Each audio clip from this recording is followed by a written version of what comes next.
గోంగూర chicken, గోంగూర mutton, గోంగూర prawns, గోంగూర పన్నీరు ఇవే కాకుండా గోంగూర egg కూడా చేసుకుందాము. ముందుగా కోడిగుడ్లు ఉడకబెట్టుకొని ఇలా ఘాట్లు పెట్టి ఆయిల్‌లో ఉప్పు, పసుపు, కారము వేసి వేయించుకోవాలి.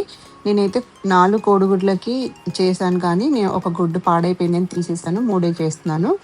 ఇక్కడ ఇప్పుడు ఈ కోడిగుడ్లు తీసేసి ఇదే గిన్నెలో ఇంకా కొద్దిగా నూనె వేసుకొని, కొద్దిగా జీలకర్ర, 2 ఎండుమిరపకాయలు, ఒక మీడియం సైజు ఉల్లిపాయ సన్నగా తరిగేసి, కరివేపాకు కూడా వేసుకొని, ఉల్లిపాయలు మెత్తబడేంత వరకు ఉడికించుకొని, తర్వాత ఒక టీ స్పూను అల్లం వెల్లుల్లిపాయ పేస్ట్ వేసి పచ్చివాసన పోయేంత వరకు వేయించుకోవాలి. ఇక్కడైతే నేను గోంగూర పేస్ట్ ఆల్రెడీ చేసి పెట్టుకున్నాను. ఇది వీడియో కూడా ఆల్రెడీ ఉంది మన దాంట్లో, ఒకసారి చెక్ చేయండి.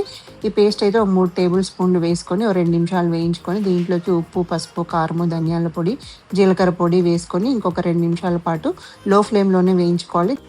ఇప్పుడు కోడిగుడ్లు కూడా వేసి ఒక నిమిషం పాటు అంతా బాగా కలుపుకొని, ఒక గ్లాస్ నీళ్లు పోసి ఉప్పు, కారం ఏమైనా కావాలి అంటే అడ్జస్ట్ చేసుకొని మూత పెట్టేసి గ్రేవీ అనేది చిక్కబడేంత వరకు ఉడికించుకోవాలి.